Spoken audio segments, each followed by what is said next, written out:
in the house. A spotty, convoluted, weird week for me. I wasn't here. I was here, then I wasn't here, and now I'm back here, and I won't be here tomorrow.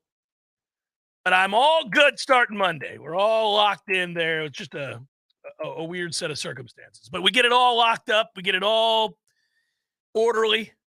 And then we're rearing to go for the season. And I mean really ready to go for the season. I'm really almost beside myself. I haven't been this way in a long time. I mean that. I have not been this excited about a season in a very long time, Tom. With full respect to you and the health of your colon, I'm happy that this has been a convoluted week because Florida State goes every day. Tuesday, this Sunday. Sunday we don't get to see because of the scrimmage. But there's a lot of stuff, a lot of writings, a lot of observations, a lot of things to observate. Yeah, and if you're not a subscriber to Warchant.com, you're blowing it, man. This is going to be a very fun season to cover, and we get, as we say all the time, a ton of access, and so it allows us really more than anything. This is not about tooting our own horn or anything like that. Other people get access too, but the fact that that access allows us to give you a lot of context as to how they're looking, and obviously we can't talk about injuries or certain plays and things of that ilk, but when a team's playing well or not, you kind of want to know what's going on behind the scenes. And so this will be a good time to get subscribed. I've got something very funny for you. You're going to get a kick out of this. Okay. So I just did the practice observations, sent them off to Ira. He edits, and then he tweaks. And it's on the front page of warchant.com right now for subscribers. But he asked if I could throw it on the thread. So no problem. Grab the link. This is part of our process. And I posted on the boards. It's your account. So it's pinned with your account with practice observations. Oh, my practice observations? Yeah, there you go. That is pretty funny. And by the way, me posting anything on the board would be like the third time in 10 years. Members are going to fall over. Who is Pop Star Joel? What is happening here? It's all right. Good. I think my interaction on the boards have been, I commented to somebody who asked a question once when I happened to see it. And I think I was going there only because I wanted to see something that you wrote. And then another time, I think it was complimenting you for something. I think these are the two times that I've been there, buddy. That's why we go to the boards. That's what it is. Hey, you know what I will say? Brock Glenn's going to be good, man. And I get so excited thinking about that down the line. I know what we have right here, right now. And it's pressing. It's exciting, but it's nice to know that Brock Glenn just continues to step forward and look like a guy who's on track. That's the best way of saying it. On track. Yes. Every day. That's just, I don't want to comment too much, but I think, again, on track is the right way to say that. Very much on track. I don't know. This is the way to pump the brakes on that. I don't know how many places he would start right here, right now. But I know that when you're talking about the goods and the processing of the information, that's the biggest thing. The confidence. There was a throw he made today to Preston Daniel. It was underneath, but there was pressure, and it was coming from the middle of the offensive line. It wasn't quite there yet, but it was almost like when you see a wave, it's starting to surge, and then it's pulling up. You think, oh, man, this is going to be a big one. He was not phased. I get it. He's in a non-contact jersey, but they just turned him live at the scrimmage last week. He steps up. Fires a dart. It is right down the middle, right on the money, in time. Coach Norvell pulls him aside. They walk to the video board together to go over the play. They have a quick conversation. Whatever is said, Coach Norvell approves, slaps him on the helmet, says, good job. And then they break apart. And it's not the first time. Now, that may have been the most impressive, but there have been these little nuggets, these little moments. And I know we don't want to begin the show necessarily with a backup quarterback. I mean, I don't even know that Brock Glenn right now would be the second string quarterback, but I don't think so. Probably not. But he's getting closer and closer. If you're talking about day in, day out consistency, it's starting to get there to where he would be in the running. Well, and while I was away, I know that Destin Hill had a good practice, and I keep bringing that up too because I think the faster they can get him involved, he's a very explosive athlete. He's one of the guys that can change the scoreboard in a hurry. Obviously, you need those kinds of dynamic players. Florida State has a really nice mix of players where there's the physically imposing, there is the height advantage, there is the speed for some of these guys, there is short-term quickness in tight spaces, there's toughness in the middle, there's physicality. There's a lot of different kinds of players that they have that make up this offense.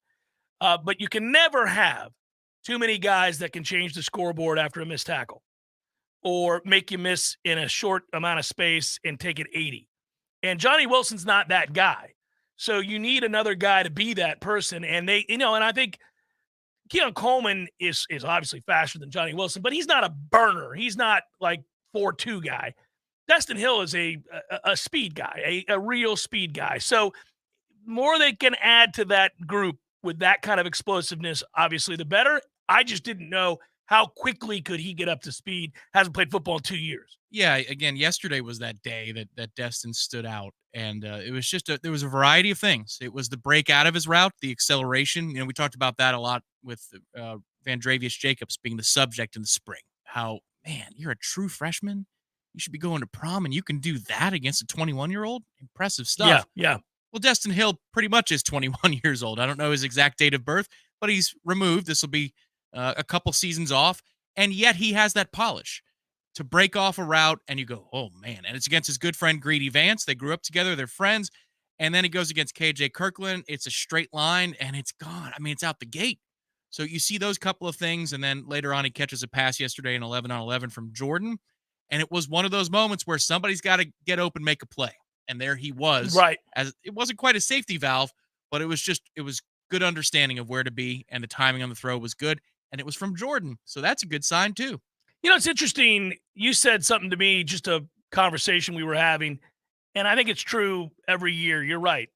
At some point in a camp, when you go to practice, you leave said practice on a particular day feeling buoyed by a performance where you say, wow, this team is going to be really, really good.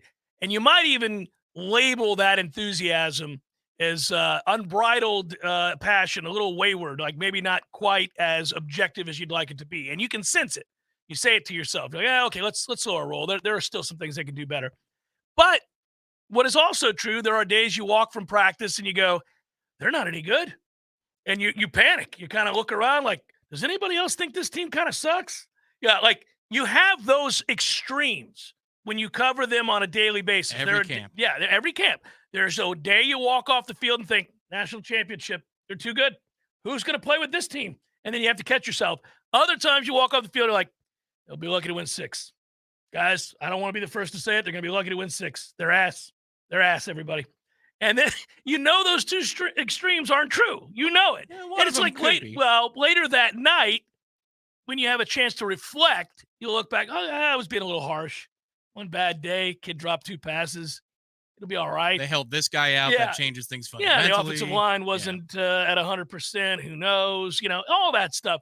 Also, you're reminded on the good and bad days that sometimes one segment group is set up for success on a certain day. The coaches want it that way. It could be that they're repping something and they need them to have success. They need that to flow. They need to rep that play. And so, you've got third stringers out there on defense so that the offense can win. And same thing like the other way around where, there are days the defense dominates, but they also know what's coming. They've seen this look 100 times. Of course, everybody's jumping it. It's like when we started the spring game 2 years ago with 2-point plays, and everybody knew we're running the 2-point play that we've run in practice. There's 3 of them. We've run those 3 several times, and we're going to begin with this? Yeah, we're just going to go ahead and hop the route. Yeah, that was, I think, 2 practices ago. They do the run game drills. It's hard for the defense to fail in a run game drill because if you've got basically it's the box, right? So you've got the linebackers involved in there, and then you might have a tight end or a lead backer, lead blocker, could be a fullback, could be an H-back, whatever you want to call it. But for the most part, 95% of those plays are run plays. So are you really going to stay home and be put in conflict, or are you going to get downhill and go make a damn play? So the defense is conditioned in that particular drill, in that period, to win. So when the offense does, a couple of days ago, the defense absolutely dominated the first 6 reps. But then the offense, 4 in a row, win. That, to me, is worth more. That because it's harder to succeed in a run game drill when the linebackers just know what's coming. P. Simpson, thank you. Glad to have you back. Jeff was getting concerned for your well-being. We don't need an Arnold Palmer situation. No, many years away from that happening. One likes to think, knock on wood. Still Oh. sharp, feeling good, better than ever. See his new avatar? It's Ashley Schaefer with an FSU hat. Which is so good, yeah. Also saw that Swiss Irish told me that I drink too much coffee to have a colon problem. Jeff drinks too much coffee to have a bad colon. Well, we'll find out tomorrow. Right after I finish the show today begins the prep. I think that's me and jalapenos / hot sauce. Scorched earth, baby. I've downloaded movies onto my iPad. I'm all set because I'm told you just live. Oh, yeah. It's going to suck. What are you going to do? What are you going to do? I'm interested. This is an overdue tale on the JCS, what this is like. You're in your 50s. I am in my 50s. I'm 52 years of age, and I was supposed to have it at 50. Somehow I canceled the appointment, and then I don't know what it was, why I didn't do it last year. It's an easy thing to conveniently forget. It's like owing somebody money.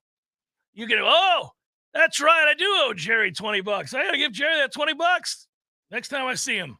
I mean, yeah, you could owe somebody a G, you know? It's like, Lamar Jackson got unlucky that night. No big deal.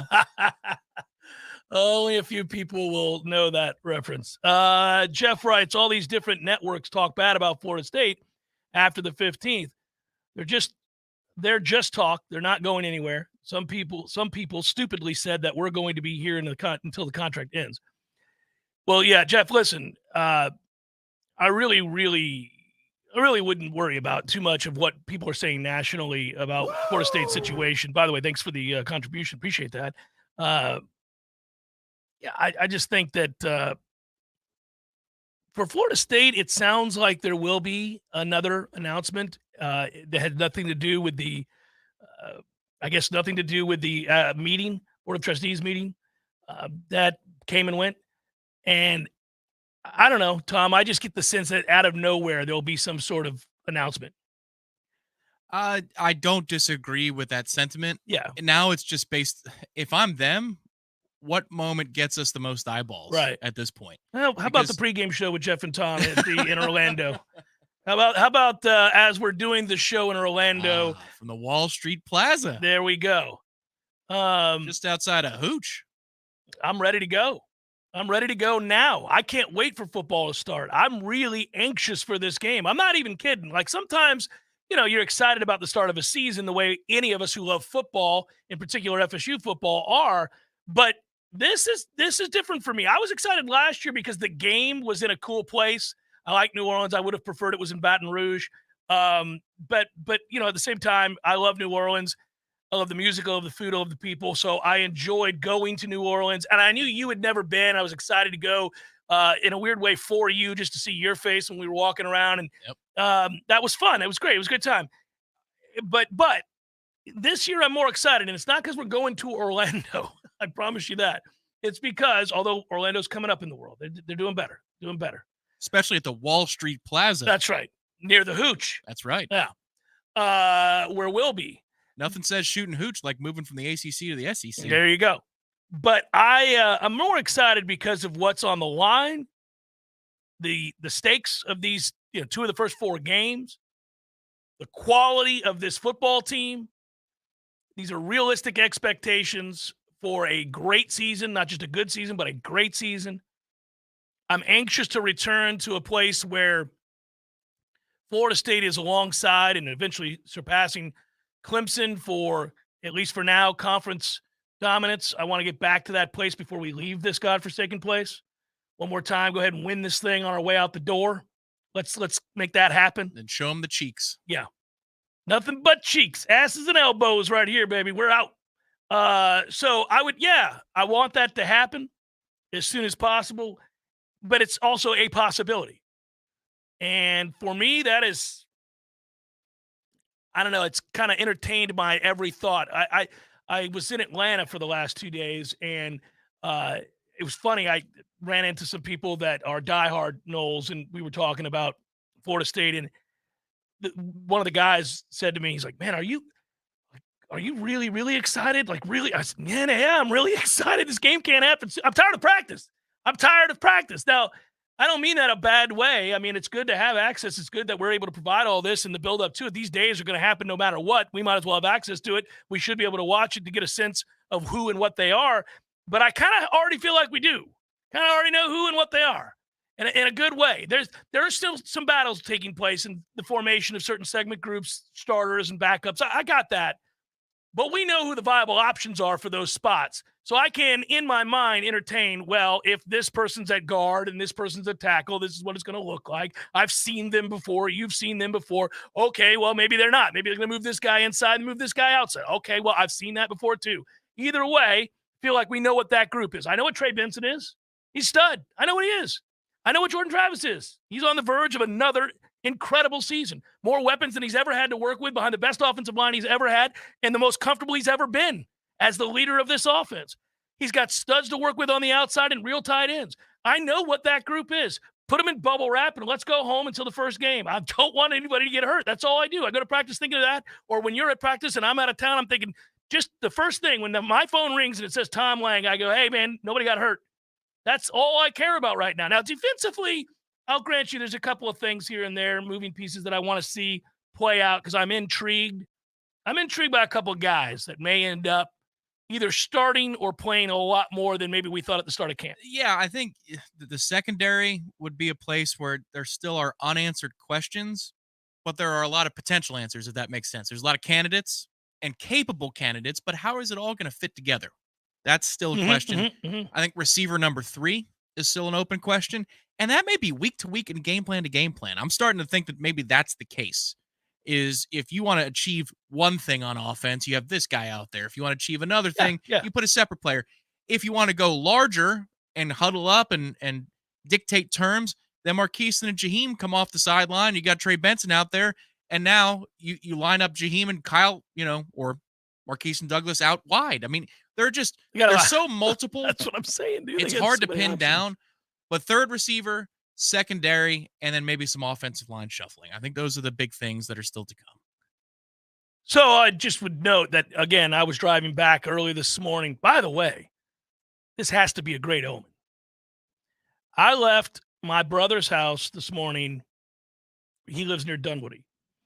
I left my brother's house, I don't know, 6:30. And as I left, I thought, oh, man, you idiot. You probably should have gone a little bit earlier. You're going to get Atlanta traffic. You're dead.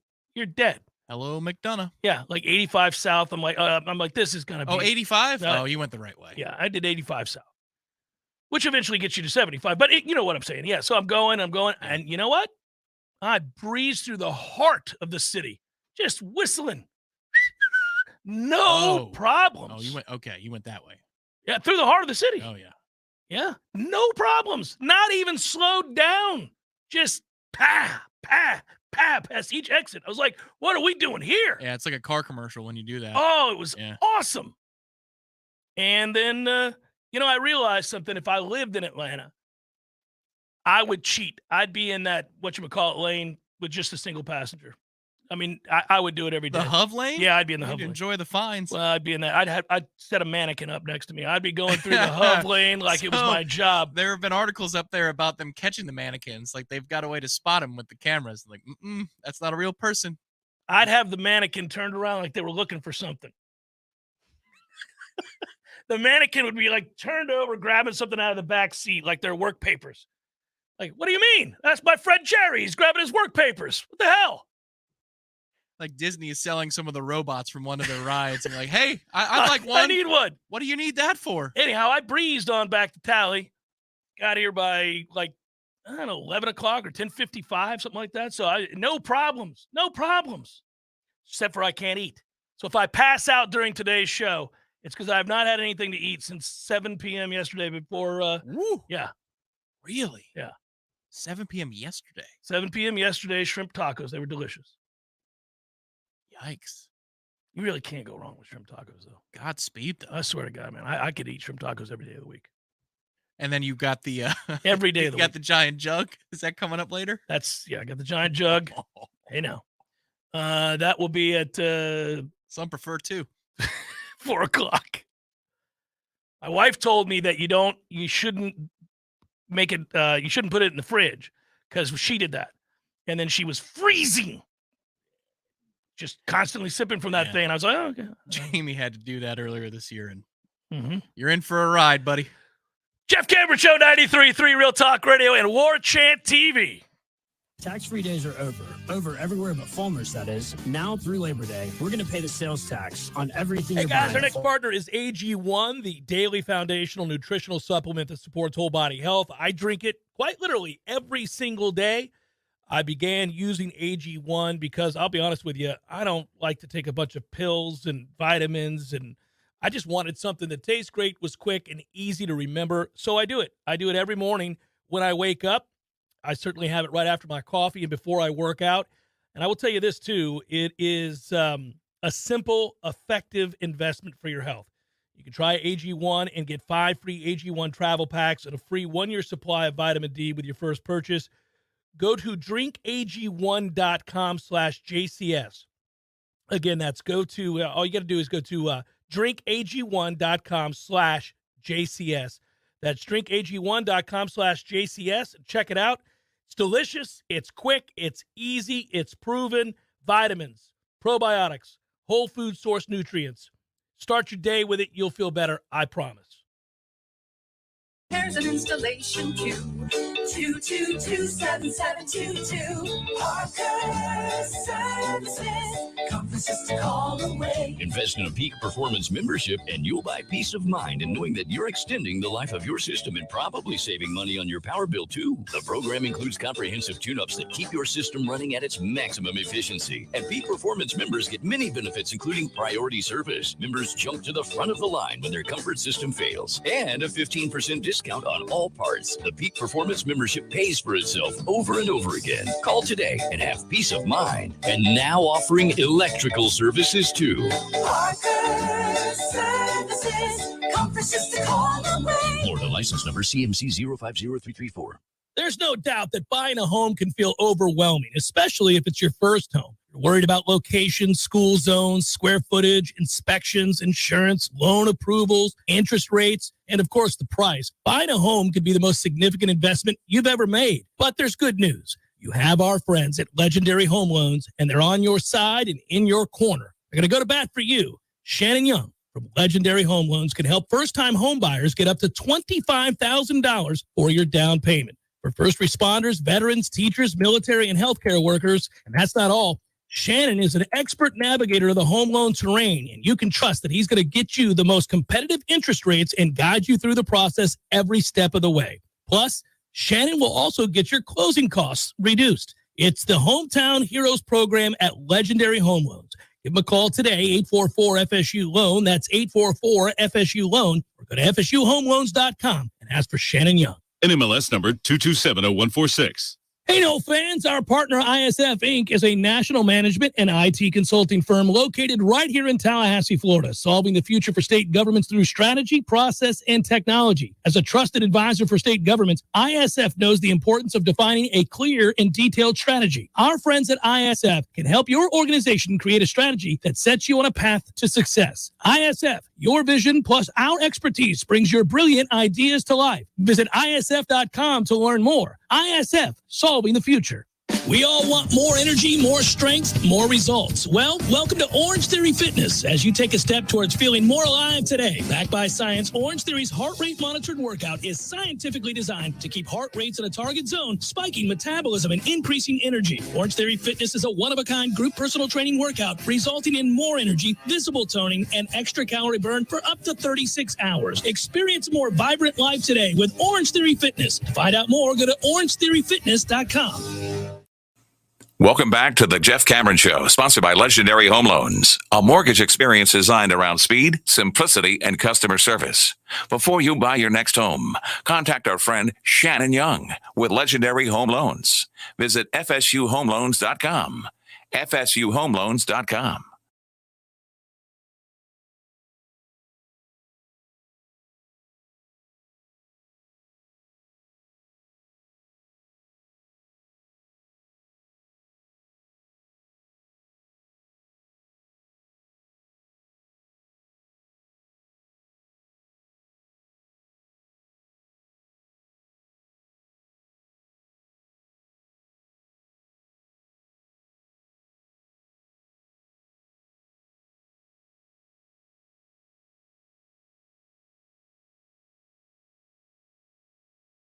And guys, we don't have to discuss my colon the rest of the day. Just letting you know, I'm an open book here. That's why I'm not going to be on the air tomorrow, but I'll be back and ready to go on Monday. Excited about it.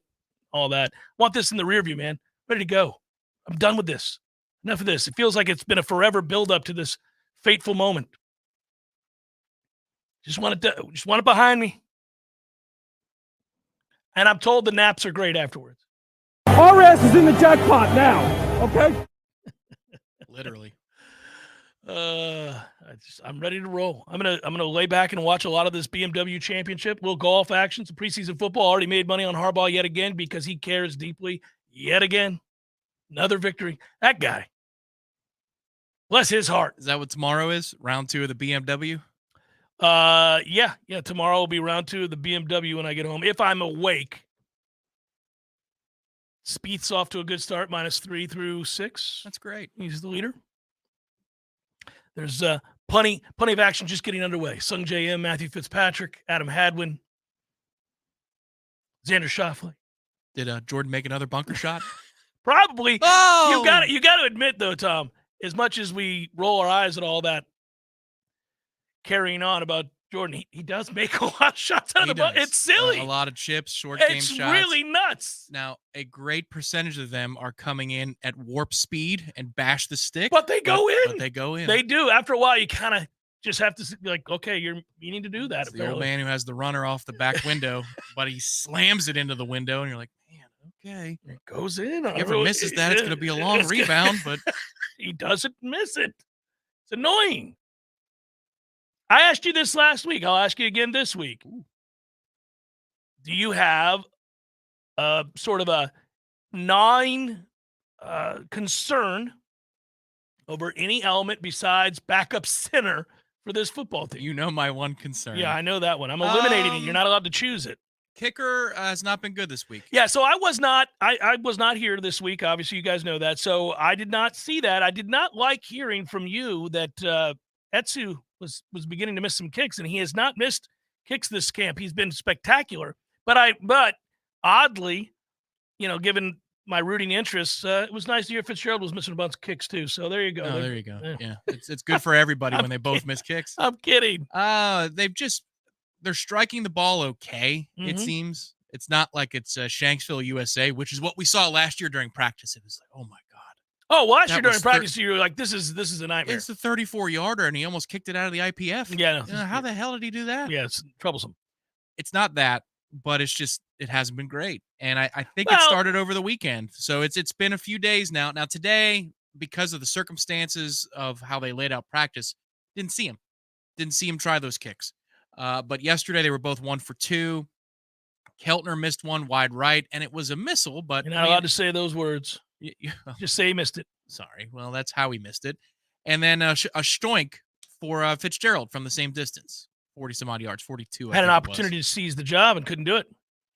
You could feel that too. That's the one thing is you could feel the pressure yesterday. Fitzy has a chance to go 2 for 2. It's quiet. They're not playing music. Man, okay. Mike is standing right next to him. Mm-hmm. The one day there was a miss, and one of the coaches yelled right in the kid's ear as he was running up to it. I mean, it was like A-Rod on an infield fly. Yeah, what are we Like, doing That's here? kind of cheap, but I guess. Well, they were making everything prior to this Hey, week. you so need to get back. This is your fault. I was told that by more than one member of the beat. Like, hey, man, you need to get back into town and get going to practice. These boys aren't making kicks since you left, which is weird. The timing of that is weird. Have but the colonoscopy along the third baseline at Dick Hauser and just monitor don't the mind field. me, guys. I'm watching the game here. Need to make these kicks. We'll It's bring the kinda- gurney up. You're all set. I haven't worried about it. I think the ebbs and flows of that, like the way serious talk about kickers. How about that? Here you go. Serious talk about kickers. My concern a year ago, first of all, they didn't have another option. This year they have another option. You got 2 guys who are good enough, we think. Fitzgerald last year, when he started missing, it was a nightmare because he was completely domed up. There wasn't a real kicking motion. Everything was stunted. It was bizarre looking. You thought, oh, no, that's me at the tee box after shooting a 110, wondering what happened to my golf swing and trying a million things at once to fix it. Every golfer's done that. I don't care if you shoot 80 or you shoot 110. We've all had that day where you're like, what is going on? I can't hit the ball. And your head is swimming because you're trying to fix the problem in a round and not on a range. And so you're kind of just, maybe am I taking it too far inside?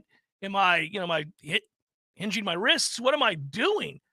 And then meanwhile, you're just creating a bigger problem because now it's a series of things that are wrong instead of one. He looked like that. When you talk about guys missing kicks, but they're hitting the ball well, I'm not as worried because the motion's fine at that point. Contact point is fine. That's something that I think comes and goes in a camp. If you kick for 3 weeks straight, you might have, of the, let's say 21 days, you might have, 4 or 5 bad days. Just if they happen to coincide, then it looks worse than it is. Yeah, I think, okay, so if it's a 35-yard attempt, and we'll go on the color scale here. You got forest green, that lightish green, yellow, orange, and red and blood red. And the green is good. The red is, no chance. If it's a 35-yarder, I don't care which kid comes off the sidelines against LSU. I'm in that yellowish green to dark green area. I feel okay about that distance. When you get beyond 40, that's when you get into that orange territory. Unfortunately. And again, it's not because they don't have the leg to get it home. It's just, it's been inconsistent of late. And you know what? It might be my fault too, because I put in the round table over the weekend, this past weekend, that I'm almost ready to say that it's no longer a concern. I'm almost ready to do it.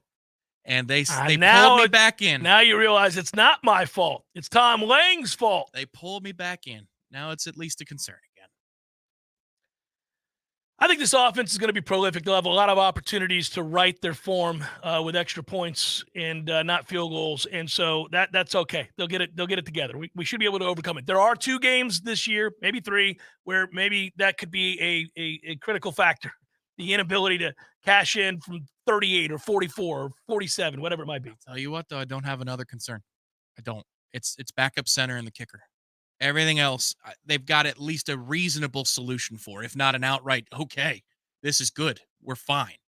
Everything. The other parts of special teams, it's all good, I think. Lord knows you get a long look at it.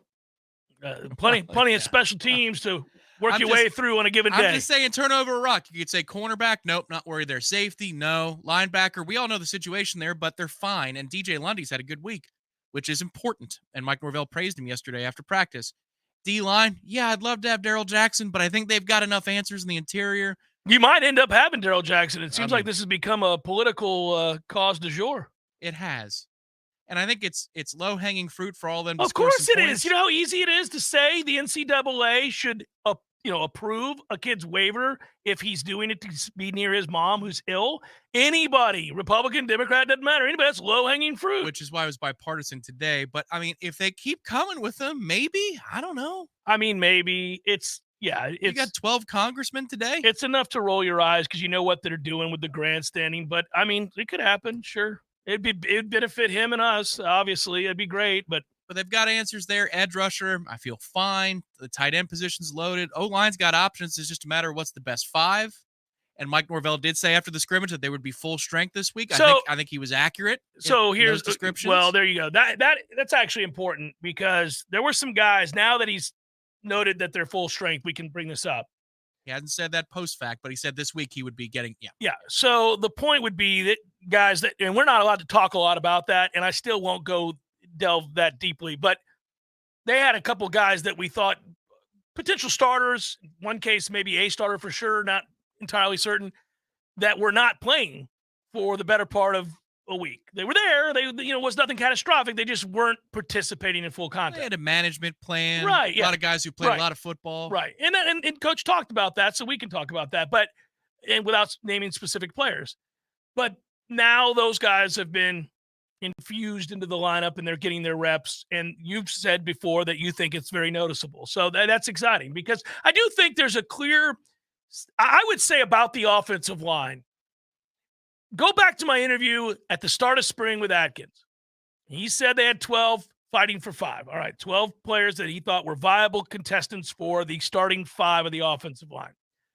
All right, well, I'll whittle it down and give you my opinion. I think they've got 7 really good offensive linemen, and they're fighting for the 5 starting spots. They've got 3 more that you feel pretty good about if they have to play extended reps, if they have to start a game impromptu, if they have to sub in for an injured player, knock on wood, that doesn't happen. They're not going to hurt you. They're not negative players. They may not be plus players, but they're not negative players. They're good players. It's kind of a neutral situation. And then maybe 2 more that if they played, in certain matchups, I think they'd get exposed. Certain others, certain aspects of what they do, they'd be all right. But they're not complete in my mind. They're lacking something at this point. Consistency mainly. So what I would tell you is a couple of those, I'm not going to name them, but the back 2 of the 12, I would say if you've got to play them, that ain't good. It's not ideal. But they do some things well, and they'll eventually be good players. They're just not ready. That's how I look at that 12. So now that the 7 to 8 are all able to give it a go and compete, you're seeing an uptick in what they can be. Yeah, I think that's all accurate. And I don't know that they're going to come to a conclusion of what their 5 is until maybe late in camp. And I go back to it. The LSU game showed you, and so did the Duquesne game for that matter, that they were willing to roll a 5 out there that they weren't showing even the press. When Jazz goes in at right guard to start last season, and Bless Harris is to his right, this is Duquesne. This is very brief because then Bless has the biceps injury or whatever happened to his arm. We hadn't seen that. I mean, Jazz maybe would rep once in a while an individual pass rush drill at guard, but we hadn't seen that. So there could be a surprise to come. Yeah, sure. But I just feel those 3 tackles, Robert Scott, Bless Harris, and Jeremiah Byers, you have versatility there where perhaps they could help you and strengthen you on the interior in addition to what they do on the exterior. But yeah, they've got guys. I mean, and now the rotation looks even better. You're getting better reps out of the second, third team offense as well. Can't go into specifics as to who those are, but practice is just conducted so much better now when more quarterbacks than Jordan Travis have time. Yeah. And you can evaluate them more fairly. Destin Hill is 19, Tom. He was 17 when he committed to us. Really? He's 19. Yeah. So pushing 20. Really good news there, though. 19. He's a youngster. If he plays a lot this year, it's good news for Florida State. A lot of times when you say that somebody's talented, but they've got to be rushed into action as freshmen, that's not necessarily a good thing. Right. I don't think it's that way with Destin Hill. I think if he plays this year, it's a good thing for Florida State. It's a healthy organization in whatever professional sport that you want to choose. I'll choose an example you'll hate, but the Cardinals for so many years in baseball. They got a stud. They bring that kid up. He hits 8th. And if he makes it to 3rd, 4th, or 5th in the lineup, it's because he's earned it. It's not because he has to. Right. And I think that's the way this receiver core could be. Yeah, and if Destin's playing a lot, it means he's comfortable within the offense, and obviously the speed of the game hasn't bothered him because he's lightning quick and he can make plays. So, yeah, that's it. He'll be – if he's in that rotation, it means that he's figured out this playbook and they can trust him. And that means Jordan trusts him. So that'd be huge. Jeff Cameron Show, 93.3 Real Talk Radio and Warchant TV. Your local news now. Florida A&M University is celebrating a record in research that is helping the school reach new heights. The university reported receiving over $96 million in research awards, setting a new record for the Rattlers. Not only will it provide funding for research for several different colleges at FAMU, but it will also push the university closer to its goal of reaching Carnegie R1 status, a ranking for the amount of research being done at a school. FAMU is currently at R2 status, but the university hopes to move up by 2030. Tallahassee Community College may not be called that much longer. TCC President Jim Murdahl said the school is looking at potentially changing its name. He said the community part of their name is important, but they are working to stay relevant and continue growing. The president said a task force made up of college employees, students, and alumni will work together to decide if the name needs an update. If so, the group will decide on the new name. They plan to make a recommendation to the Board of Trustees in November. This is Rachel Anay with your Real Talk 93.3 Local News Update, brought to you by Macklemore Systems, Tallahassee's go-to Mac store. Check them out online at MacklemoreSystems.com. This is meteorologist Paul Trombley with your Real Talk 93.3 weather update. Scattered thunderstorms likely this afternoon. Otherwise, mainly cloudy skies expected. Daytime highs approaching 92. Southwest winds 8 to 15 miles per hour. Partly cloudy skies tonight. Scattered thunderstorms likely. Lows dip down to about 74. Daytime highs approaching 96. Tomorrow, lots of sunshine. This report is brought to you by the Lawn Johns. For all your landscaping and lawn care needs, visit thelawnjohns.com. Right now, 90. The weather is unpredictable and can cause issues around your home. Weston Treywick provides commercial, residential, and industrial electrical wiring services, yearly inspections on fire alarms, portable generator sales, and so much more. With 24/7 emergency service and repair, Weston Treywick will be your calm in the storm. Give them a call at 514-0003. Weston Treywick, professional electrical services day or night. Visit online at westontreywick.com. So everybody knows, Eddie, that you are a spectacular cook. Of course they know that. If they go into Bumpa's, the food is always good. I mean, everything on the menu. Mm-hmm. Everything at Gordo's is delicious. I always, of course, get the bungalow chungla, as I call it. The pan con lechon, Jeff. Is that what is the pork? The pan con lechon, Jeff. Okay, the bungalow chungla. It's delicious. All these things, all the items, everything you do, a master cook. But, sir, I would ask you, what is a skill that you possess that you're particularly proud of that nobody would know and that you could share with us here? Growing hair, Jeff. Growing hair. You're an asshole. Gordo's, bringing the flavor and flair of Cuban food to Tallahassee since 1996. The Jeff Cameron Show, brought to you by Orange Theory Fitness. 2 Tallahassee locations, Midtown on Thomasville Road and Northside in the Village Common Shopping Center. Online at orangetheoryfitness.com.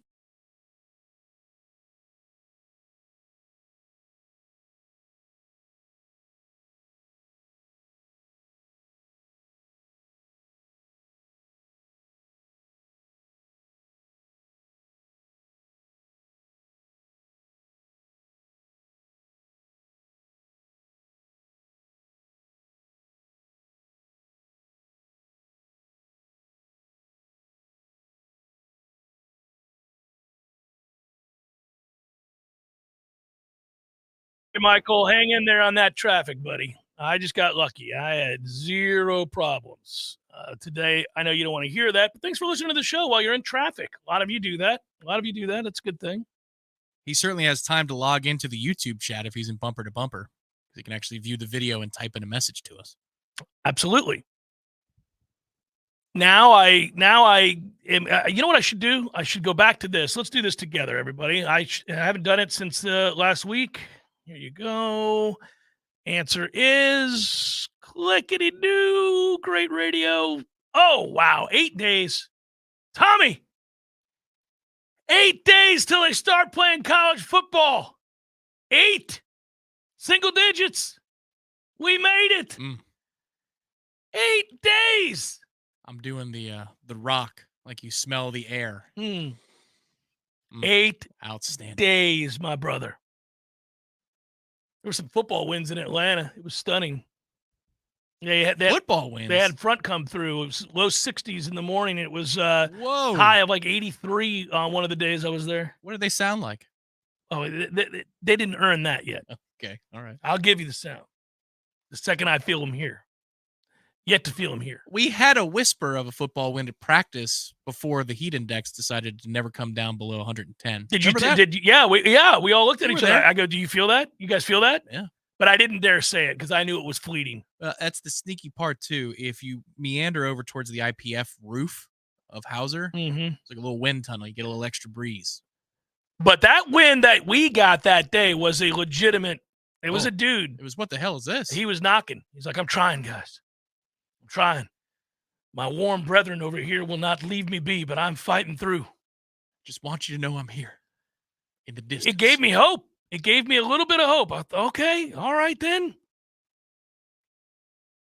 I'm just sitting there thinking to myself, all right, well, soon enough. But then I know, don't lie to yourself. Don't lie to yourself about that. The second you believe it, that first week where you get a taste, it's usually there's like some random weekend in September where you're like, whoa, it's not 105 and humid. And you want to believe it. And then it's like, oh no, I'm out of here. Just wanted to see if you guys were around. Yeah. Typically it doesn't really settle in until Thanksgiving. If we're lucky, you get a little October. It's a back and forth battle in October. It's Rafa and Federer 10 years ago. But November is when it really, Oh, around yeah, Thanksgiving, yeah. starts to settle in, and then it's here. 8 days, damn it. And we are watching us some college football, friends. You, me, if your parents are still alive, friends, loved ones of all. Yeah, that's right. We all gather. Welcome back. Weekly conversations and texts about, did you see that? Hey, flip over to the Pac-12 game, Tom. Tied at 30. What? The last I checked, it was 30-10. It's a collector's item. Just flip over there. It is the last year you're going to get to do this. The last year you're going to be able to sit down and watch the conferences in some sort of semblance of as you remember them. This is it. Enjoy it while you can. I am going to miss some of it. I don't love it. I don't like that there won't be a Pac-12. We need those midnight games. Oh, we're still going to have those midnight games. We're going to have to. But, I mean, this is the time of year where you're like, oh, I see that Rice is taking on UAB. Don't mind if I do. All I know is Rice. A little American Athletic Conference showdown. I don't mind if I do. Can you name the members of the Big 12? Ooh. Yeah, probably. Maybe, kind of, sort of. Some of them, you know. Some of them are old favorites, long lost friends. Do I really need to try here? So how many teams are in the Big 12? What a world we live in. 1, 2, 3, 4, 5, 6, 7, 8, 9, 10, 11, 12, 13, 14. 14 teams in the Big 12. Yeah, 14 teams in the Big 12. Are we really doing this? Okay, so I will, you don't have to name Iowa State. You don't have to name Texas and Oklahoma in their final year in the Big 12 here. Yeah. But you can, we all know Kansas State, Oklahoma State. Those are your standard Big 12 teams. Mm-hmm. Give me the new guys. You ready to roll? Who's in the conference now that's new? Houston. Houston is. UCF. That is correct. Tulane? I don't think. No, No, Tulane's they didn't not, make it? No. All right. You're forgetting a big one. Am I? Yeah. I don't remember. The BYU Cougars, baby. Oh, they never count for anything. BYU. Right. You're right, though. The Holy War is going to be a conference game. Yeah. Cincinnati. Yeah. Is in the Big 12. Yeah. I got to give everybody the refresher course. Here's your Big 12, ladies and gentlemen. BYU, Baylor, Cincinnati, Houston, Iowa State, Kansas, Kansas State, Oklahoma State, TCU, Texas, Texas Tech, UCF, West Virginia. And everybody forgets West Virginia's in the Big 12. I'm kind of like, oh, yeah, that's right. You could tell what's your team show contributor, Chris, and I had in our old Conference USA online dynasty. Houston, and UCF. Yeah. Yeah. They got the call up. There you go. Got the call. Big Ten is still recognizable, although every time you look at it, you go, what in the hell is Rutgers doing? Yeah. The independents are still Army, Notre Dame, UConn, UMass. No more BYU. Mm-hmm. UMass is independent? Oh, man. They need to be, probably retracted. Yeah. You could just say to the UMass folks, do you really need football? Come on, guys.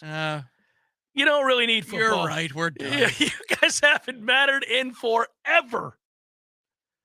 And you never will. They should that's the Minutemen. Come on, man. Let's just pack it up. Just drop the M in the name. That says it all.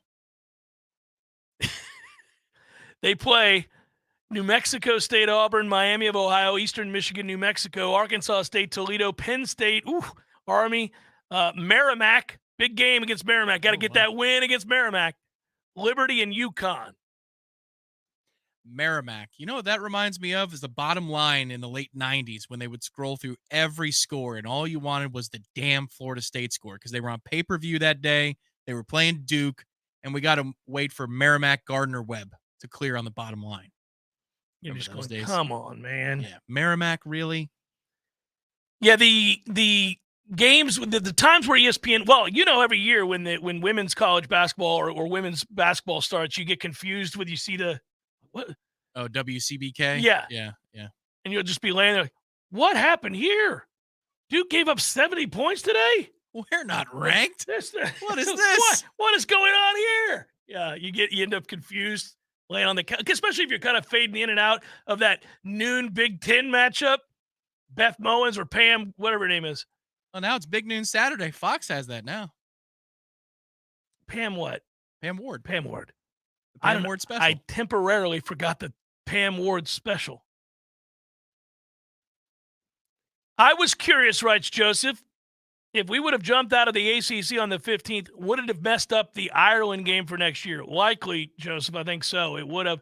The real thing here, guys, in my opinion, from what I understand, is this is a lot more about when you start the clock. If you make your announcement, the clock starts then, and a year from that time, you got to start paying. Oh, really? Mm-hmm. That seems silly. Not really. I mean, if you tell somebody I'm leaving, well, you got to start. I'm leaving 8 years from now. Right. So then you pay me now. Like what? I don't think it works that way. You're not shopping yourself like that. So I think it's like when you announce to the ACC that you're out, you're out. The clock starts and you have like, I guess, a year to get situated. I don't know. That's strange. That must be an ACC thing because USC and UCLA said I'm out in 3 years, and Texas and Oklahoma said I'm out in 2 or 3 years. They paid off the debt to go sooner. They paid it off, yeah. They had contracts that were expiring. Maybe that. I think that's really the way. Yeah, I think that's what it is. Yeah, you could make your intention known, pay off the rest of the balance, and be out of there because your contract was going to be up anyhow. Hour number 2 forthcoming. Stay with it. It's Jeff Cameron Show, 93.3 Real Talk Radio and Warchant TV. Hey guys, our next partner is AG1, the daily foundational nutritional supplement that supports whole body health. I drink it quite literally every single day. I began using AG1 because I'll be honest with you, I don't like to take a bunch of pills and vitamins, and I just wanted something that tastes great, was quick, and easy to remember. So I do it. I do it every morning when I wake up. I certainly have it right after my coffee and before I work out. And I will tell you this too, it is a simple, effective investment for your health. You can try AG1 and get 5 free AG1 travel packs and a free 1-year supply of vitamin D with your first purchase. Go to drinkag1.com/JCS. Again, that's all you got to do is go to drinkag1.com/JCS. That's drinkag1.com/JCS. Check it out. It's delicious. It's quick. It's easy. It's proven. Vitamins, probiotics, whole food source nutrients. Start your day with it. You'll feel better. I promise. When you buy a hot spring spa from Pinch A Penny Pools and Spas, you'll get a free consultation to determine the best placement in your yard for installation, a free accessory of your choice, and install can be completed in just a matter of days. It's the most aggressive rebate program that's ever been available to buyers from Hot Spring Spas. So stop by Pinch A Penny Pools and Spas on Greer Road today to check out their 12,000 square foot showroom with over 50 hot tubs on site. If you're ready to relax, Pinch A Penny Pools and Spas is ready to show you how. Let's be honest, we all have way too much stuff. Maybe your storage closet is full, your garage is full, or the guest bedroom is a mess. Call Southeast Portable Buildings, 580-6400, or visit them online at southeastportablebuildings.com. This is Dr. James Ryan Finn. And Dr. Shannon Lord. We are the dynamic duo at Finn Chiropractic, where we seek to get to the cause of your problem. Whether you have neck pain, back pain, headaches, or any joint stiffness, we've developed the Phenomenal Health Exam with some high-tech ways to get to the cause. Our Phenomenal Health Exam will give the answers you need. Get in for the Phenomenal Health Evaluation. Visit our website at finnchiro.com, FENNCHIRO.com. Because your chiropractor loves you. There's nothing you can do about it. Want a Zaxby's Big Zax snack meal for free? With free fingers, free fries, free Zax sauce, even free Texas toast? All you have to do is download the Zaxby's app. Did you download it yet? Woo, saucy! Zaxby's. There's fun to be had every night at the Corner Pocket. Take home prizes on Trivia Tuesdays and Beer Bingo Thursdays. And kickstart your weekend with Martini Fridays. Plus happy hour runs every weekday and game day specials every time the Noles take the field. Watch all the best games at the Corner Pocket's Vegas wall, featuring 560 inches of flat screen TV heaven. Oh, really? The best food, the best drinks, and the best place to watch all the games. Tallahassee loves the Corner Pocket. Coming up next, more of the Jeff Cameron Show. Live and local on Real Talk 93.3. WVFT, Greta, Tallahassee. The latest betting odds and live movements from Vegas. This is your action update. Now here are your latest lines from our guys in the desert. Jacksonville Jaguars at the Detroit Lions on Saturday at Ford Field in Detroit. The Jaguars bet down from a 4-point favorite to a 3-point favorite, total 39.5. That's on Saturday. Tomorrow, the Atlanta Falcons, a 6.5-point favorite at home with the Cincinnati Bengals. Today, Thursday night football preseason style, it's the Eagles laying 3.5 against the Browns. The total 38. NASCAR Cup Series, Watkins Glen, New York on Sunday. Chase Elliott plus 350. He finished second in Indianapolis last week. Kyle Larson plus 550. Martin Truex Jr. plus 650. Last week's winner, Michael McDowell, 9-1. Get your free VSiN subscription right now at VSIN.com. For more sports betting news and information, go to VSIN.com. Mike Son at Real Talk 93.3. This week at Macy's, it's the perfect time to save big on updates you need now, like men's looks from And Now This, INC, and more, 25% off. And fine jewelry to finish any look, 35 to 70% off. Plus, shop back-to-school specials, like 25 to 50% off backpacks from Jansport, High Sierra, and more. Star Rewards members earn rewards on every purchase, except gift cards, services, and fees. Learn more at Macy's.com/Star Rewards. Savings off sale and clearance prices, exclusions apply. You can host the best backyard barbecue. You find a professional on Angie to make your backyard the best around. Connect with skilled professionals to get all your home projects done well. Inside to outside, repairs to renovations. Get started on the Angie app or visit Angie.com today. You can do this when you Angie that. Discover seasonal sensations full of passion and flavor at Café de Martín and El Bar, a one-of-a-kind culinary and cocktail concept created by classically trained chef Martín Araujo. This summer, escape to your own Peruvian paradise in the capital city and experience handcrafted, colorful, refreshing cocktails like the Chilcano de Maracuyá, made with authentic pisco, mixed with lime juice, passion fruit, a splash of ginger ale, and bitters. Or enjoy a classic pisco sour made from grapes produced in the nutrient-rich lands of Peru. At Café de Martín and El Bar, everything is handmade from fresh ingredients con amor y pasión, with love and passion. From the moment you open the doors, you're immersed in the culture and transported to Tallahassee's only upscale Peruvian culinary experience, full of surprises with every dish and every drink. It's Café de Martín and El Bar on Capitol Circle Northeast in the Esposito Shopping Center. Open Monday through Saturday for lunch, happy hour, and dinner. Online at cafedemartin.com. Hey, no fans, our partner ISF Inc. is a national management and IT consulting firm located right here in Tallahassee, Florida, solving the future for state governments through strategy, process, and technology. As a trusted advisor for state governments, ISF knows the importance of defining a clear and detailed strategy. Our friends at ISF can help your organization create a strategy that sets you on a path to success. ISF, your vision plus our expertise brings your brilliant ideas to life. Visit ISF.com to learn more. ISF, solving the future. We all want more energy, more strength, more results. Well, welcome to Orange Theory Fitness as you take a step towards feeling more alive today. Backed by science, Orange Theory's heart rate monitored workout is scientifically designed to keep heart rates in a target zone, spiking metabolism and increasing energy. Orange Theory Fitness is a one-of-a-kind group personal training workout resulting in more energy, visible toning, and extra calorie burn for up to 36 hours. Experience a more vibrant life today with Orange Theory Fitness. To find out more, go to orangetheoryfitness.com.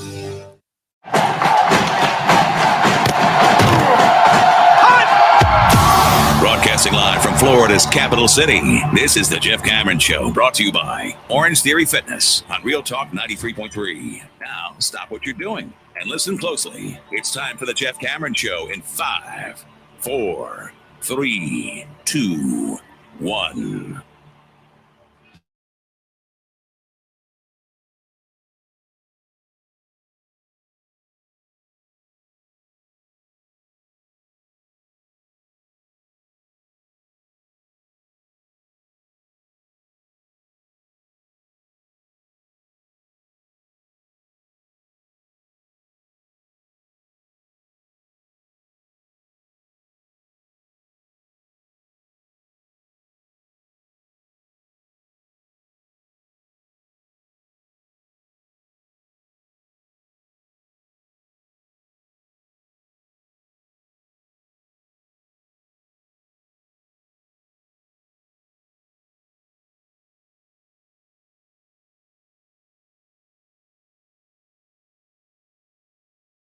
the days. That'll happen for Florida State, I would think, if you're going to practice for 6 days in a row in this heat. Going to have certain days where you dial it back. And so dialing it back is, I think for Florida State, a wise idea. When they first said 6 days in a row, man, I was like, nope. That seems like a lot when a heat index of 108. Yeah, they were mostly inside today, but 6 days in a row culminating with a scrimmage, too. That's the hard part. You got to finish with a bang. The scrimmage, I would guess, Tom, given the date, here we are, not quite getting there, but we're getting close to a time where you'll see them actively dial a lot back. That scrimmage, I imagine they'll get after it, obviously. There are still some positions to try to have to shore up. There's one more scrimmage after this one. That is correct? I think this is it. I thought they had 3. Well, maybe one was, okay. It's not quite a scrimmage. Yeah, I think they've got a night practice 2 Saturdays from now where I know that we get to go in at, it's like 7:20, and then interviews are like 9 and change. So I guess it's to get them acclimated to a night kickoff and those types of things. I don't know if there's anything extra to that. In spring ball, they've done goal line stuff before the spring game as one final bang. Maybe that's in store for them, but I think for scrimmages, there's only 2 on the books. Think of how much pressure a player or two right now feel in that locker room. We're sitting on Thursday. You got a scrimmage Sunday, and it's close. There's probably 3 or 4 spots that are close to be determined in that scrimmage. And some of that, Tom, is, even being a viable backup. Like, if it's not just for starters reps that we're talking about here. We're talking about the battle for being, second on the depth chart, third on the depth chart, where you're going to get in games. You're going to play meaningful minutes. Like, think about it. Your whole life, you've worked to this point. And here you sit now, the difference between maybe getting 10 reps, 25 reps, or starters reps. Yeah, I think some of the positions we mentioned earlier will qualify. Secondary, I think there are some jobs open. There are definitely jobs open in the 2 deep. Oh, without question. There's might be a starter's job or 2 open, maybe beyond preseason projections. We'll see. And then third receiver, 100%. The backup situation at running back. We know who the 2 veterans are, and Trey Benson and Lawrence Toafili, but we like to do a lot of different things offensively. Yeah. And you have different styles of backs. Yeah, and they've worked hard on pass pro this week. They've had, this is nothing new. They have these drills all the time. But today in individual work, they did pass pro drills. And then yesterday was linebackers versus running backs in like rush drills. So it's, both sides are graded. But every little bit of these drills will go a long way in determining what it is, how many reps you get. It's impossible not to think that at the end of this year, one of those running backs will not be in that room. They have so much depth there. They have versatility there. You could not ask for a better situation as a coach going into a season because that's a position guys get banged up. And you need that versatility. You need that depth, but it's hard to garner it because every running back wants to start. And this crop of running backs that they have are all really good. That's the thing. A lot of times it's pretty easy to see. And even the guys, unless they're in denial about their abilities, can see that, oh, well, this guy's just another level. Outside of, Trey Benson, the rest is kind of a muddled picture there. There's a lot of guys that could perform at a high level. With different tools. That's right. That's the thing. Yes, you're right. That there are different situations. Like, is Lawrence Toafili the first guy I call off the sideline and third and got to have it? Probably not. No. But it's not a bad option, though. He's gotten a lot better at running between the tackles. It's just, is he the first one you would call on? Probably not. But Trey, in pretty much every situation, is somebody that you would call on. And, I can't speak for what they did in the scrimmage, but he looks to be very fresh. And I think they're doing a good job of keeping things fresh, even in full pads. I would tell you that the kind of year, now look, we saw him rush for nearly 1,000 yards without being the starter for half the season. So you already know the proof is there that he can be a very, very good football player. But I would say he could be elite because of a number of factors. Another year removed from the injury. He now trusts everything about what he's doing in terms of understanding the offense, in terms of his injury. Now he can be full go all the time. There's no doubt. He also has been open to the idea that he left a lot of yards on the field. So he's open to coaching. But I think the biggest difference between, to me, in addition on the offensive line, they're better on the offensive line than they were a year ago, is that between the tackles, I want to see him hit that hard. He's got to go. He's got to go on short yardage situations. A man that big is going to move the pile. If it's 3rd and a yard and a half, I don't need you to be patient. I need you to hit it up in there and let's go. You're a big dude. You're a strong dude. That aspect of his game was seen in the open field several times where he ran guys over. When the moment of contact happened after he was several yards down the field, players coming up trying to make a play, he'd run them over. You didn't really see it last year between the tackles. Yeah, finish a play like Jaheim Bell finishes a play. Oof. My God. That's going to happen. That Nick O'Leary style highlight, and now he's on the staff, which is kind of funny. Yeah. But that Nick O'Leary style highlight at Clemson from 10 years ago. Oh, yeah. Jaheim's going to have at least a few of those this year. Well, he's a monster. It's uncomfortable. You know, in a weird way, when we talk about this team and we've said the reason we're so confident and the reason that team should feel confident is because of the offense, because of the depth of talent. We're going through it right now. We're talking about how good they look, how consistently good they look. And now that they're getting even healthier on the offensive line, that figures to continue to improve. Defense is always ahead of offense when you first start practicing and really in the early stages of the season even. But we kind of know that they've got more tricks up their sleeve, a lot of things they could be doing that they're not doing just yet. And so I'm really excited to see them unleash the beast, if you will, in that first game against LSU. But one thing that I keep coming back to, and it's no real secret, Jaheim Bell, this is a guy that's going to be a household name. I think the way he's going to be used in this offense, his size, his toughness, where he comes from out of the SEC, his confidence level, the way that Mike will want to use him or Alex will want to use him, he's got a chance to be kind of the superstar of this offense in a weird way. Think about how fun he is to watch play just because of that size and what you're talking about, the ability to finish, the toughness, the versatility. He could be a star in college football, not just for Florida State. In college football, he could be a star. Yeah, ESPN released the top 100 players, and that's going to make headlines. Florida State had 6, which is the most of any school in the country. And Jaheim was not a part of that list. I think by year's end, he most certainly can be a part of that list. He's going to be a fan favorite. We'll see if he puts up enough production that he becomes a household name for the country. I think he will. But, man, he lines up everywhere. He can, at least. He can line up everywhere. You saw what he did at South Carolina. He was more versatile there, I think, in one way than he will be here. Yeah, we don't need him to run the ball necessarily. You got like 95 running backs. I don't think that that's something that you have to have featured. Right. South Carolina didn't have a whole lot of options. We have more. But, yeah, everything about the way he plays, especially in the open field. I mean, when you see a Miami helmet being thrown to the turf because Jaheim Bell's just tougher than you, that's how it happens. It's that quick. Where you go, oh, I love this kid. Or the road game at Clemson, 3rd and 6. Oh, beautifully designed play. Jaheim Bell's open. You hit him. He's in the open field, and he trucks a safety, a 5-star kid for Clemson. You'll fall in love with him. It's going to happen. Well, Brock Bowers is 6'4", 250, 245 pounds, whatever they list him as.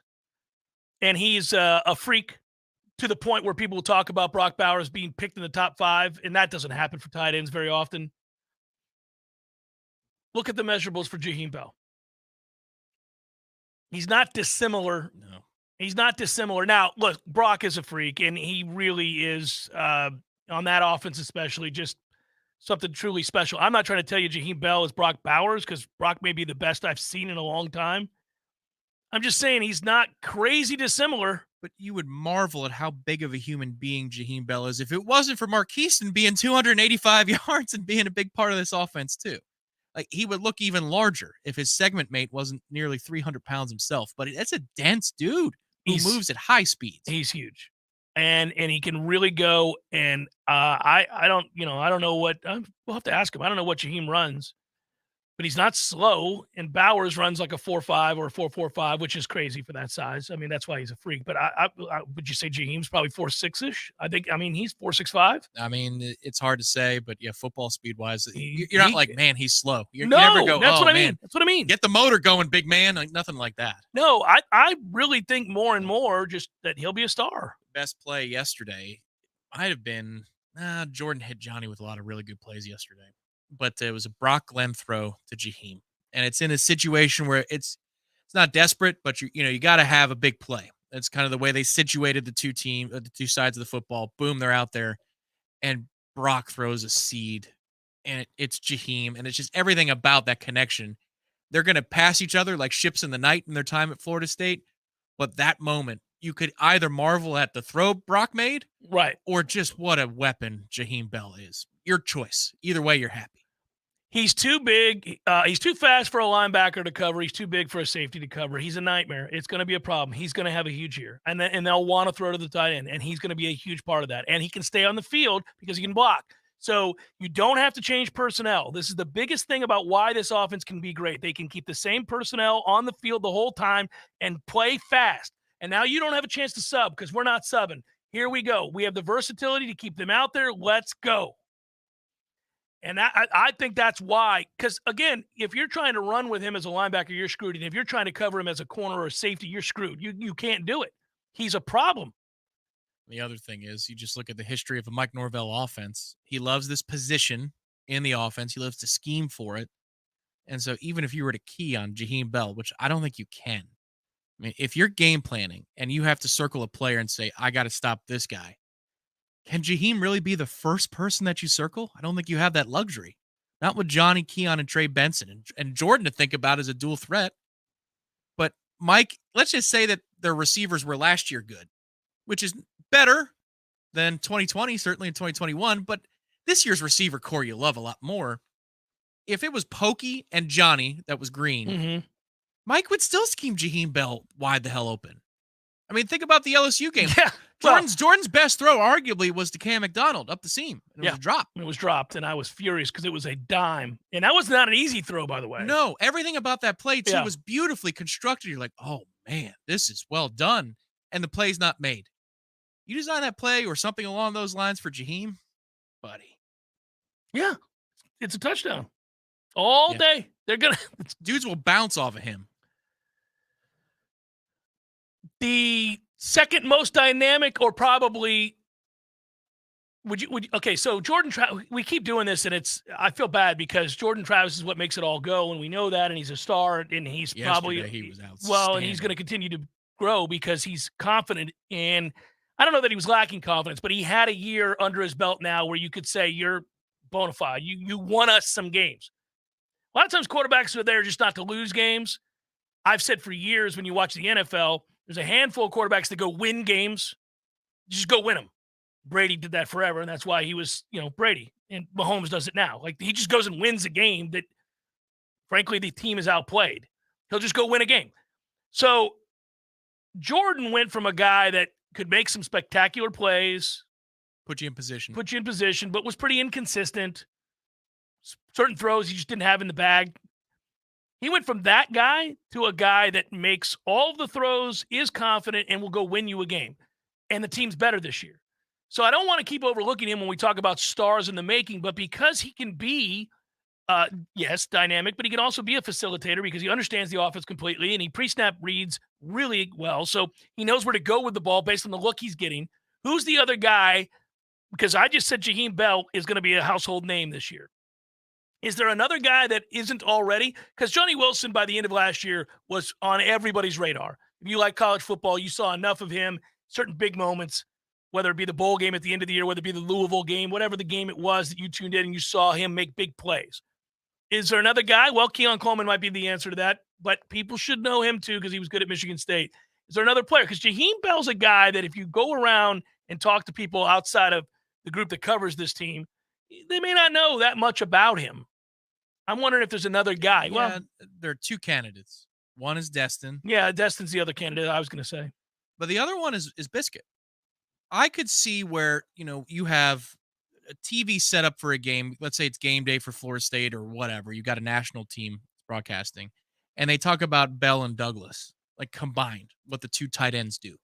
Like I could see that where, man, the versatility that Florida State has, and Bell and Douglas at tight end, what a combination that is.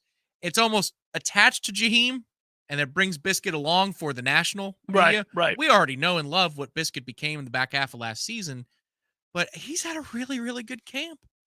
And if you've got a key on Keon and Johnny and Jaheim and Jordan and Trey, and there's Biscuit just wide the hell open, you can understand why he would be wide open, but he's a good player. So he could rack up a lot of production and jump the ship a little bit. I've loved Biscuit for a while. I think he's going to – I can't believe he kept the speed while adding 10 pounds when he didn't seem to need to add 10 pounds. I think I've said this before too. Maybe I'm wrong. Maybe he'll continue to surprise me and can add weight and still be productive. But at some point, he feels like he's an NFL tackle. I mean, nobody has feet like that for that size. Yeah, he's just athletic enough now. He's really athletic. Yeah. It just seems like somebody's going to see him and be like, "Ooh." I don't know. After a full camp and especially a week like this, I don't mean here. I don't mean. No, here. I'm just saying I can't imagine he's playing at 285 against LSU. He's probably down back in the 270s. Yeah. He got to be right. That's still a giant tight end, man. That's still a giant tight end. It's amazing. Jeff Cameron Show, 93.3 Real Talk Radio and Warchant TV.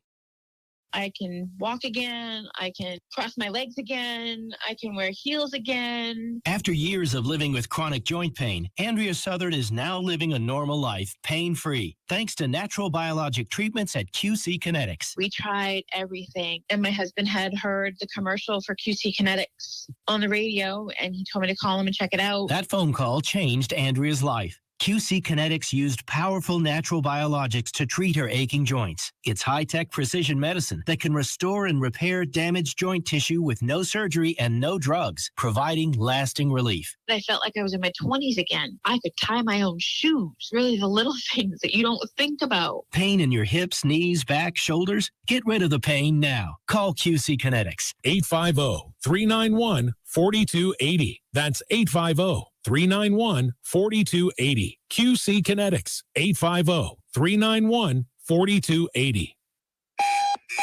Attention radio listeners, this is a Foodies Takeout and Delivery new restaurant alert. Now available for takeout and delivery from foodiestakeout.com. The Hawthorne Bistro, Jerry's Love on a Plate, Coach's Pizza, Munchie's Pizza, Red Eye Coffee, Lofty Pursuits, OG Subs, Dave's Pizza Garage, Sakura Sushi, and many more. Find a complete list of locally owned restaurants offering takeout and delivery at foodiestakeout.com. That's foodiestakeout.com. Don't just shop local, order local. Honey, I just got a text from Dave. He wants us to come over for a barbecue. What's our excuse for not going? Oh, no need for an excuse anymore because Dave got a new grill from Hearth and Patio. Oh, thank goodness. Dave, we will be happy to join y'all this weekend, and congrats on the new grill from Hearth and Patio. My wife said she would bring potato salad. Hearth and Patio invites you to elevate your grilling game this year with one of their amazing grills from Fire Magic, Royal Master, or Blaze Grills. Call them today, 850-727-4282. That's 850-727-4282, or visit them online at hearthpatiotallahassee.com. Hearth and Patio, making barbecues great in the Sunshine State. Honey, Dave said no raisins in the potato salad this time. Call them today, 850-727-4282. That's 850-727-4282, or visit them online at hearthpatiotallahassee.com. I'm Franklin, and I've been a Paul's Thermite technician for well over 10 years. Working for a great company like Paul's Thermite and Pest Control is a blessing for my family and myself. I get tremendous satisfaction knowing that the work I do helps protect most people's biggest investment, their homes, the place where they raise their families and build lifelong relationships. Paul's is a company that stands behind their commitments to customers and employees, and that makes me proud to represent them. I'm Jay. Having the privilege to work with people like Franklin and all of our employees is truly an honor. There is no doubt that the staff of Paul's Termite and Pest Control is the best in our industry. All of our people are local, and local really does mean something. We are North Floridians. Our kids go to school here. We shop here, we build relationships here, and we honor our commitments. To all of our customers, thanks for trusting us to protect your family, pets, and home. For the elimination of termites, any other pests, and a greener lawn too, call Paul's. We'll get them all. We all want more energy, more strength, more results. Well, welcome to Orange Theory Fitness as you take a step towards feeling more alive today. Backed by science, Orange Theory's heart rate monitored workout is scientifically designed to keep heart rates in a target zone, spiking metabolism and increasing energy. Orange Theory Fitness is a one-of-a-kind group personal training workout resulting in more energy, visible toning, and extra calorie burn for up to 36 hours. Experience a more vibrant life today with Orange Theory Fitness. To find out more, go to orangetheoryfitness.com. Welcome back to the Jeff Cameron Show, sponsored by Legendary Home Loans, a mortgage experience designed around speed, simplicity, and customer service. Before you buy your next home, contact our friend Shannon Young with Legendary Home Loans. Visit FSUHomeLoans.com. FSUHomeLoans.com.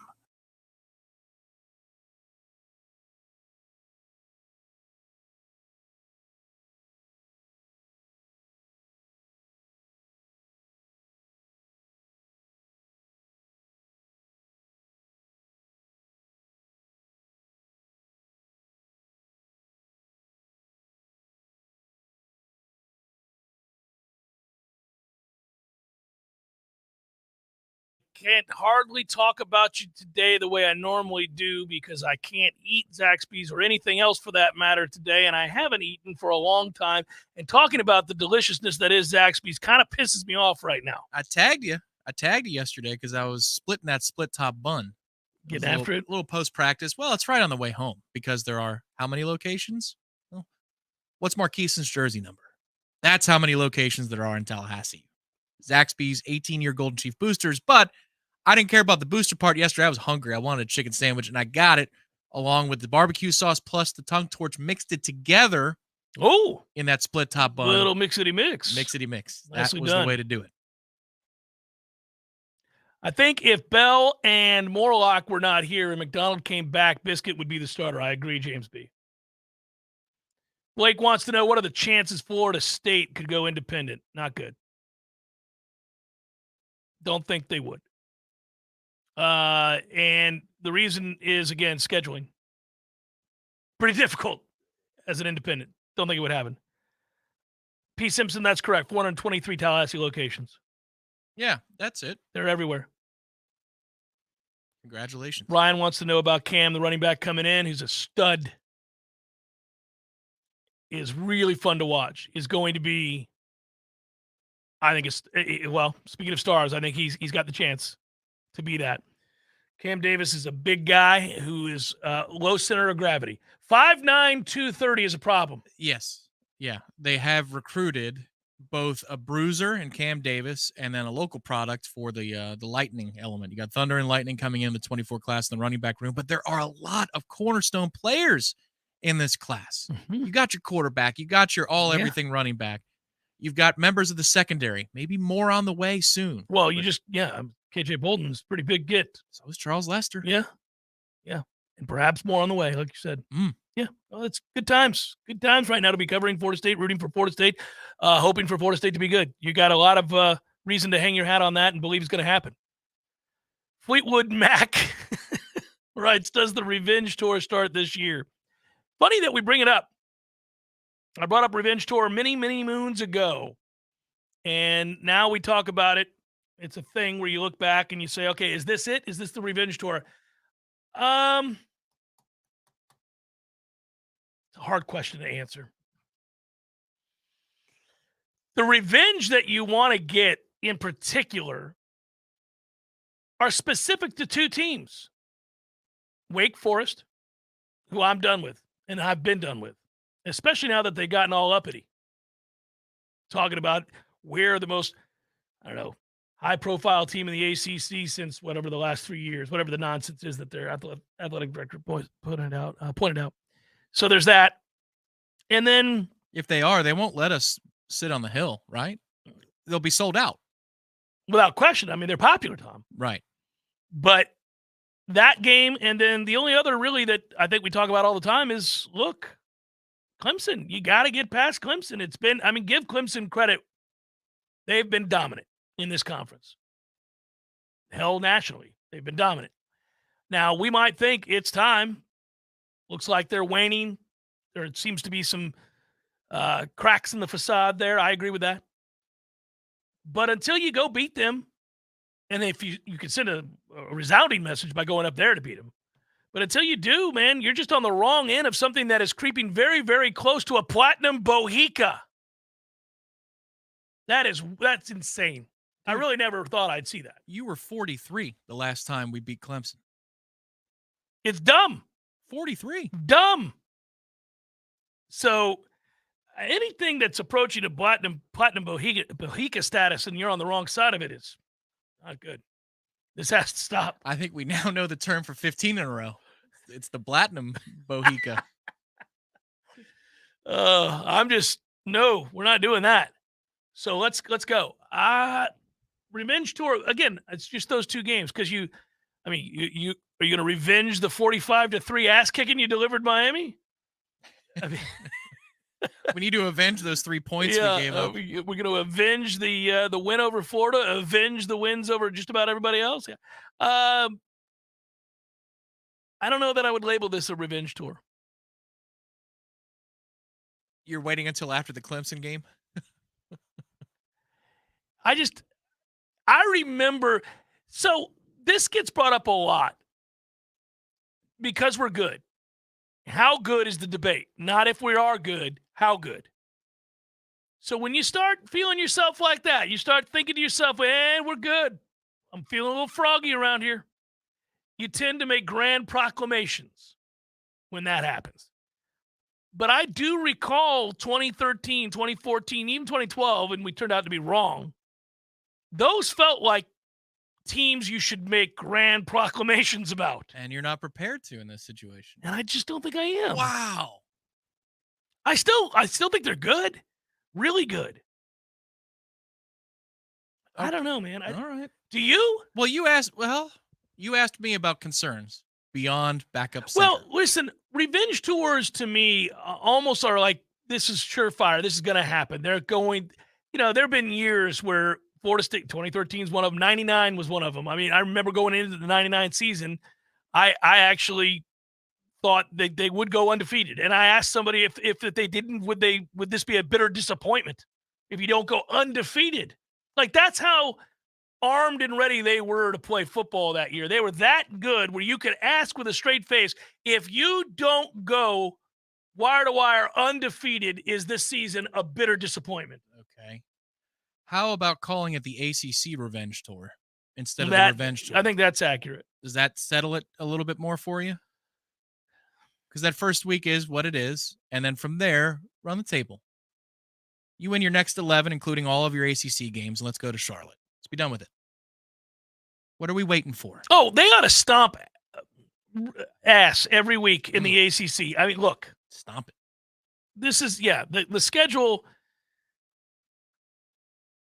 from an ACC standpoint, the only game that scares you in the ACC is the Clemson game. And it's laid out pretty nicely. That's the other part. You're not going Clemson, Miami, and then a roadie at NC State in a good year for NC State in sequence. Clemson has a run-up. Southern Miss and BC. Come on now. You're going to be ready for that. Well, we will have played Southern Miss.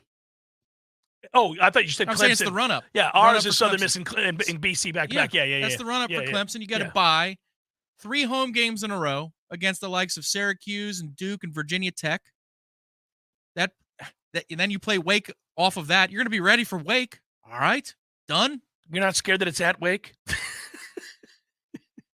I believe here and now, despite their 115% increase in popularity over the last 3 years, I believe that we will have significantly more people there than they will that day. I believe that. I've talked about it a lot.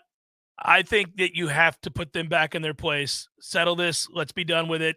Nice little run. You've done more with last week. Bravo. We're back. Time for you to go back into your hole. Here comes an ass kicking. Just be done with these games where you're fretting over teams like that. That shouldn't happen. When we're right, as I like to say, when we're operating at peak efficiency, this is not a game that you think about. You take care of business in September, and that could be going 3-1. However you want to slice it, you go 3-1. we're going to send a lot of people on the road this year. From that point on, I know that we have 3 home dates immediately after our first 4 games, but a lot of people are going to be going You think a lot of people are going to go up to Wake? Yeah. This last taste of Wake kind of thing. Let's just say that Florida State comes out from the shadows that they've suddenly gone into, and they announce that 2025, it's on. Woo! Right? Okay. Well, if that's the case, then I think more people will go to Wake because they know for a fact it's the last time. You got to stamp this thing out the right way. Oh, Florida State obnoxiously rolling into Pitt, Wake, Boston College, just because we know. That's it, suckers. Have fun being broke, bitches. Might say something that rhymes with suckers, but yeah. Yeah. The trip to Pitt, we'll send a lot of people to that. If we are top 10, that's top a fun 5, trip anyhow. That's a fun trip anyhow. It's a cool stadium. It's a cool city. Yeah. We'll go down to Gainesville after Thanksgiving with our chests, or go up depending upon what part of the state you're coming from. Chest puffed out. Oh, yeah. We'll send people on the road. You got to take care of business in September, though. If they go, I'm just telling you, I can picture this fan base. I know how the show will sound. I know what everybody's going to be thinking. If they are 2-2 in September, those games are not well attended, sir. No, the 3 home games back to back to back. But I'm going to tell you this, and it's a big if, obviously, and I'm not conceding anything. If Florida State is 2-2 after those 4 games, as angry as you might be, I'm going to predict, just like I did last year, that they're going to go undefeated in the remaining games and get revenge over Clemson in the ACC championship game. I believe that will happen. If they're 2-2, I'm going to come in here now. If there's something crazy, right. All things being equal and healthy, I'm going to, because they're not going to lose to Virginia Tech. They're not going to lose to Syracuse. Both those are home games. They're probably not going to lose to Duke at home either. They've never lost to Duke. They're not going to lose to Duke. They're going to go beat Wake.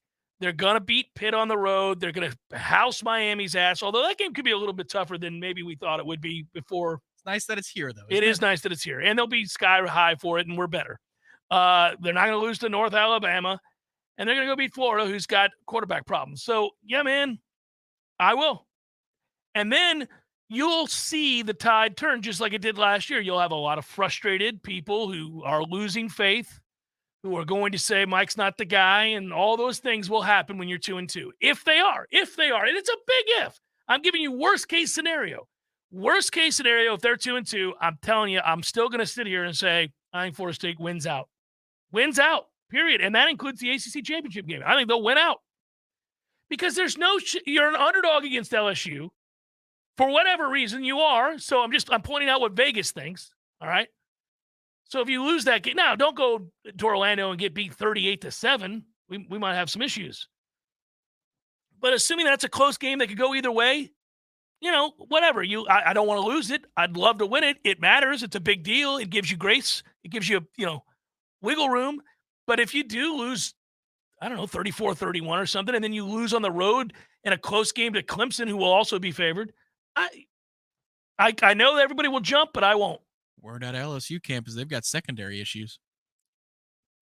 Well, then they're going to get blown out. If that's the problem. If they've got secondary issues, they're going to get blown out. Yeah, and Mason Smith and Harold Perkins matter not. Well, listen, I don't know what to believe. I'm not at their camp. We'll talk to our guy. They've got an injury issue for one, but then also, well, we hear that, but again, we'll see. I'm not there. We will talk to some people who are there, who I do want to know what they're hearing as well. But to me, if that's true, any team, it's not just LSU. This isn't a shot at LSU. If you've got weakness in your secondary and you're playing Florida State, this is going to be a problem. You got a quarterback who gets it, and you've got weapons to do something about it all over the field. And that could be a long-ass afternoon. And I believe that the way to describe Florida State this year on both offense and defense is multiple. I think you're going to see Florida State be able to do a lot of different things on offense, and I think they're going to be able to give you different looks on defense. Yes. Yeah. We haven't seen that in a long time. Different looks on defense. Different looks on defense. We got to solve for the future with our friends at ISF. We'll do it next. Jeff Cameron Show, 93.3 Real Talk Radio, Warchant TV. Your local news now. Tallahassee police are investigating an early morning shooting near FAMU Way and South Adams Street. On Wednesday, officers were dispatched near that intersection around 2:30 a.m. after receiving a report of shots fired in the area. Officers could not find any victims on scene when they arrived, but about an hour later, a victim walked into a local hospital with a gunshot wound to the leg. While working the investigation, they gathered evidence that the shooting was a result of an argument that happened in the 1300 block of South Adams Street. At this time, no arrests have been made, and this remains an active investigation. This was the second shooting officers responded to Wednesday morning, the first after a woman was seriously injured at a gas station off Lake Bradford Road. Around 1:20 a.m., 25-year-old Jonathan Vance was arguing with another man and tried to shoot him, but the bullet struck the woman instead. She was shot in the arm and body and was hospitalized in serious condition. Vance is now facing charges of attempted second-degree murder. This is Rachel Lene with your Real Talk 93.3 local news update, brought to you by Macklemore Systems, Tallahassee's go-to Mac store. Check them out online at MacklemoreSystems.com. This is meteorologist Paul Trombley with your Real Talk 93.3 weather update. Scattered thunderstorms likely this afternoon. Otherwise, mainly cloudy skies expected. Highs level off around 92. Winds out of the southwest, 8 to 15 miles per hour. Scattered thunderstorms likely tonight. Lows level off around 74. Partly cloudy. Daytime highs approaching 96. Tomorrow, mainly sunny skies and calm. This report is brought to you by the Lawn Johns. For all your landscaping and lawn care needs, visit thelawnjohns.com. Right now, 90. Widden Glass has been taking care of business since 1945. When you call Widden Glass, you're dealing with experienced, reliable professionals who offer only the best. Like Widden's top-of-the-line bath enclosures that provide style and luxury at an affordable price. Eye-catching storefronts are a specialty at Widden Glass. We'll help you design it and install it. Widden Glass, the first name in glass replacement. Call 222-5781. So everybody knows, Eddie, that you are a spectacular cook. Of course they know that. If they go into Bumpa's, the food is always good. I mean, everything on the menu. Everything at Gordo's is delicious. I always, of course, get the bungalow chungla, as I call it. The bungalow chung, Jeff. Is that what is the pork? The bungalow chung, Jeff. Okay, the bungalow chungla. It's delicious. All these things, all the items, everything you do, a master cook. But, sir, I would ask you, what is a skill that you possess that you're particularly proud of that nobody would know and that you could share with us here? Growing hair, Jeff. Growing hair. You're an asshole. Gordo's, bringing the flavor and flair of Cuban food to Tallahassee since 1996. The Jeff Cameron Show, brought to you by Orange Theory Fitness. 2 Tallahassee locations, Midtown on Thomasville Road and Northside in the Village Common Shopping Center. Online at orangetheoryfitness.com.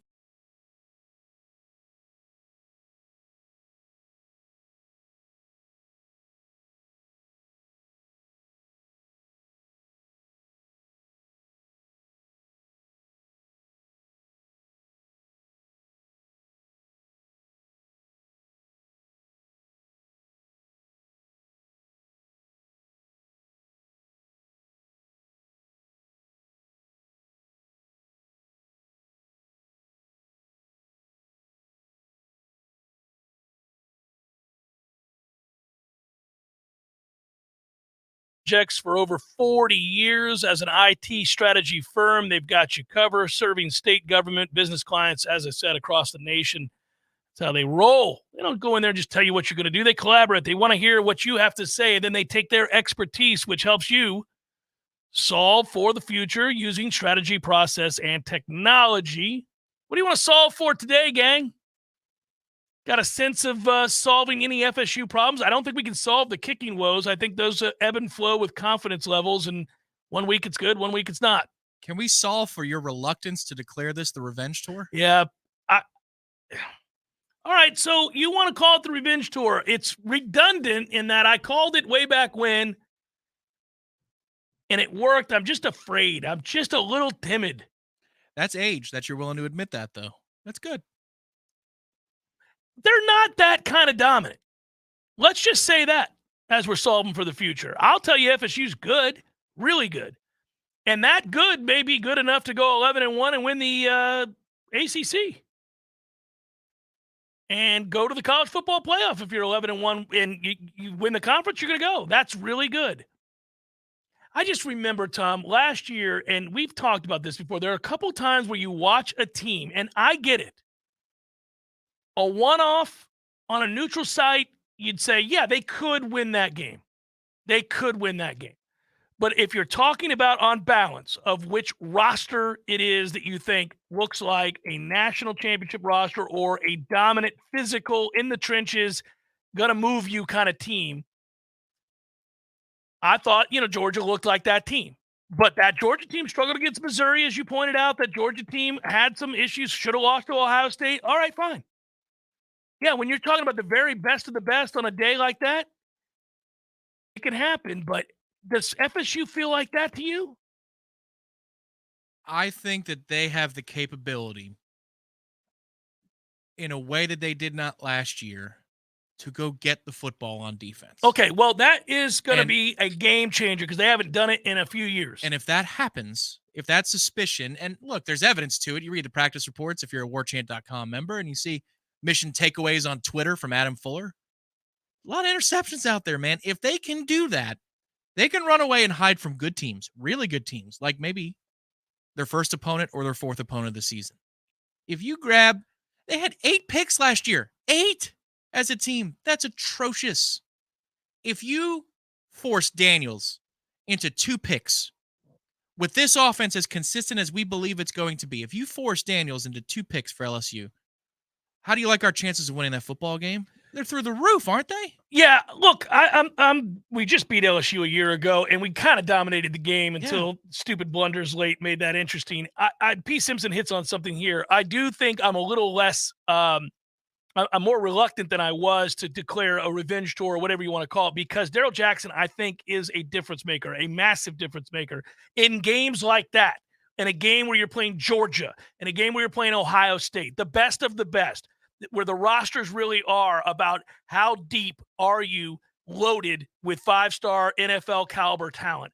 This is where my skill player is as good as your skill player. My quarterback is better than your quarterback, but your running back or your tight end might be better than mine. So how are these matchups playing out?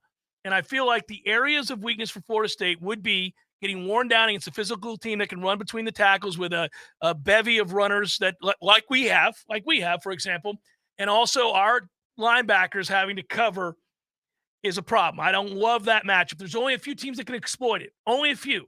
So can Florida State be kicking ass in this conference? Yes, without question. Can Florida State be an 11-1 type team? Maybe even 12-0? I mean, God, if they win those 2 games in September, they're going to go 12-0. Listen, you want to get nervous, beat LSU and turn around and beat Clemson 2 weeks or 3 weeks later up at Clemson. They're going to go undefeated. I won't be nervous because they'll have a freebie anyway, even if they don't. But they win those 2 games, they're going to be 12-0. And then you're nervous about the ACC championship game and everything else. But yeah. Here's a term that begins with A that we used a ton in the past. And this is solving for the future. But remember the term avalanche? Oh, yeah. Turnovers can help you get to that avalanche. You think about this. They had 16 turnovers generated last year, 8 of which are interceptions. It's 85th in the country or 78th, I forget. But it's bottom half. That shouldn't happen with this athletic disparity. You had 6 blowouts?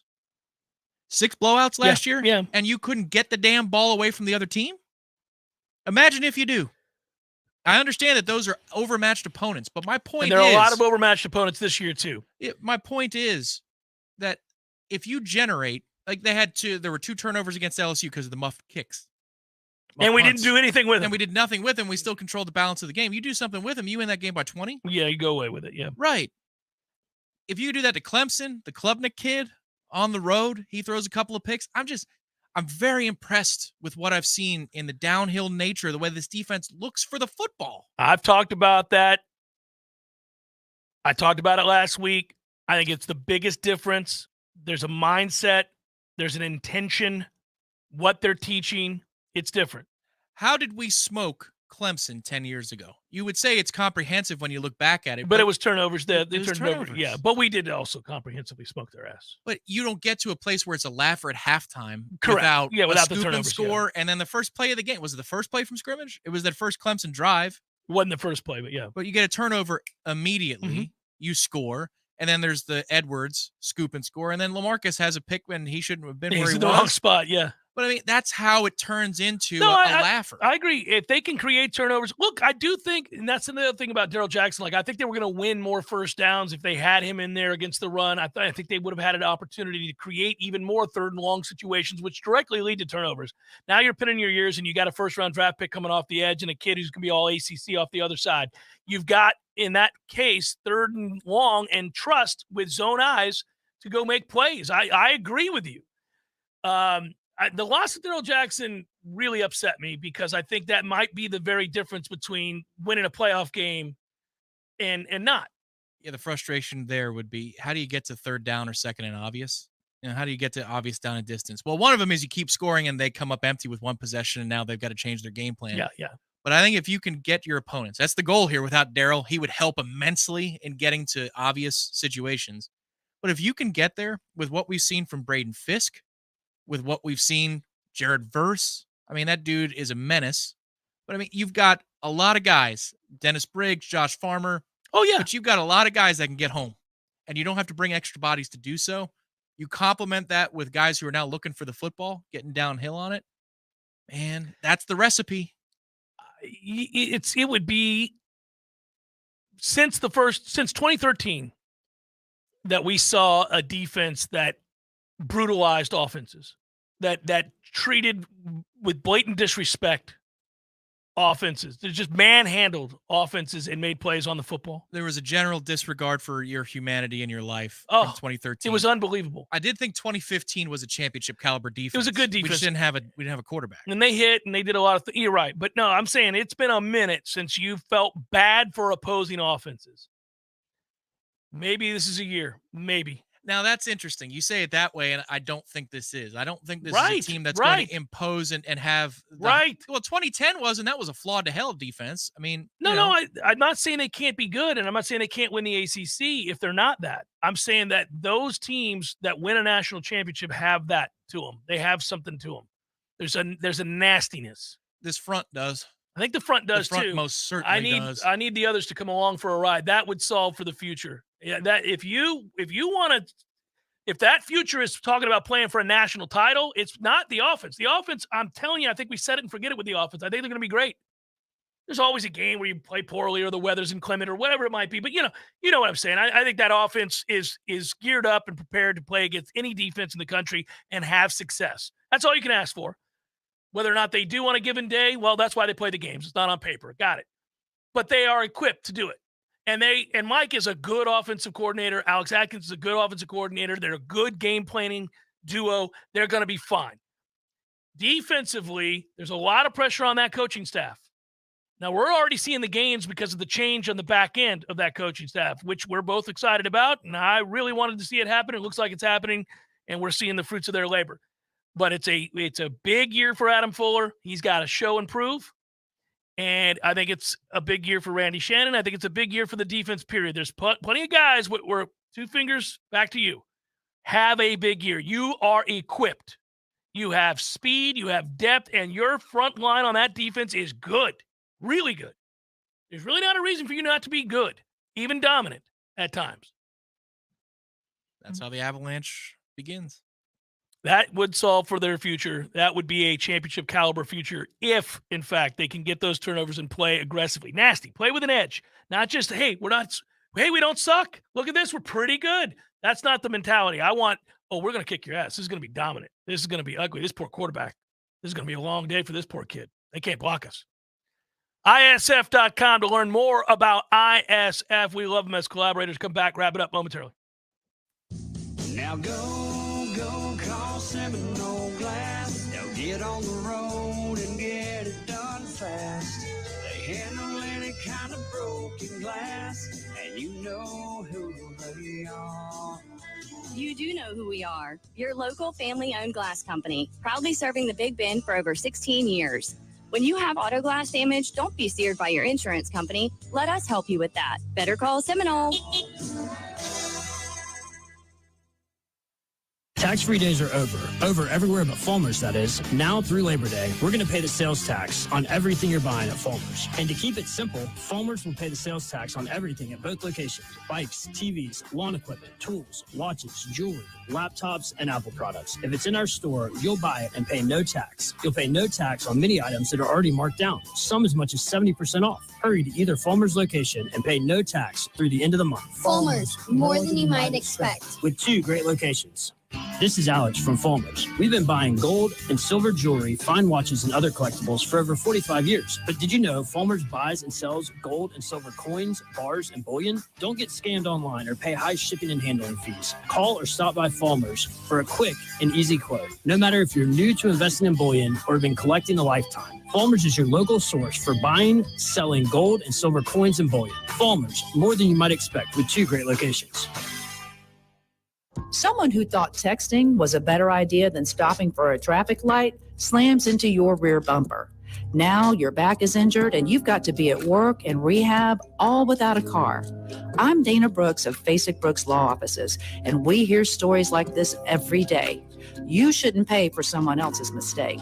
Call us at 850-777-7777 and we'll make sure you come back stronger. He's keeping you comfortable. This is Kyle, Service Manager from Barano Heating and Air. Schedule an appointment from your mobile device to learn about our Total Comfort Service Program. With guaranteed same-day service, 15% off necessary repairs, and $25 berry books to use towards air filters and other products. Turn to the experts at Carrier and Barano Heating and Air. Any day, anytime, anywhere. Online at baranoac.com. Florida license CAC 1816-186. There's fun to be had every night at the Corner Pocket. Take-home prizes on Trivia Tuesdays and Beer Bingo Thursdays. And kickstart your weekend with Martini Fridays. Plus, happy hour runs every weekday and game day specials every time the Noles take the field. Watch all the best games at the Corner Pocket's Vegas Wall, featuring 560 inches of flat-screen TV heaven. Oh, really? The best food, the best drinks, and the best place to watch all the games. Tallahassee loves the Corner Pocket. The Jeff Cameron Show is a production of the Warchant.com Multimedia Network. Check out Warchant.com today for the latest news inside Florida State athletics. That's Warchant.com. Now, back to Jeff on Real Talk 93.3.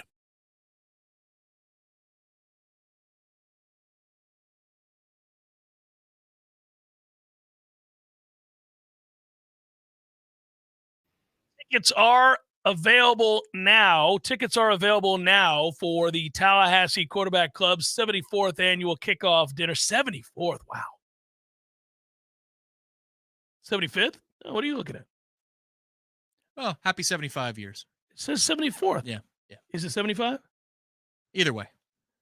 Been doing it a long damn time. It's the annual kickoff dinner featuring FSU head coach Mike Norvell. Limited seats available. You don't want to wait. Get yours today. TallahasseeQBClub.com. That's TallahasseeQBClub.com. Basically, in a nutshell, the Tallahassee Quarterback Club is going to be having Mike Norvell speak. There you go. Get your tickets. Tallahassee Quarterback Club or TallahasseeQBClub.com. That's 74th. I put an extra year on them for no reason. It's my fault. You don't look a day over 74, Tallahassee Quarterback Club. Powering Performance Powerville. Let's go. Let's get it on. Let's get some probables in here. Small slate today. It's time for, how you say, with the pitching, probables? Seattle leads 1-0 over Kansas City. George Kirby and Angel Zerpa. Red Sox Nationals. Chris Sale, Patrick Corbin. We got the Tigers and the Guardians. Tariq Skubal and Xavier Curry. Mets Cardinals. Jose Quintana. That creep can roll, man. Adam Wainwright, 100 years old. D-backs Padres, Zach Gallen, Rich Hill, and finally Brewers Dodgers, Corbin Burns and Lance Lynn. That's a look at those that shall reside on the bump.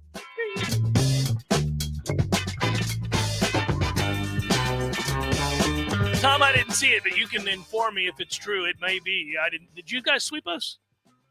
2 out of 3. Okay, we did get one at least. All right. DJ Stewart hit 3 home runs in the series. Yes, he's playing for you guys. Yeah, that DJ Stewart.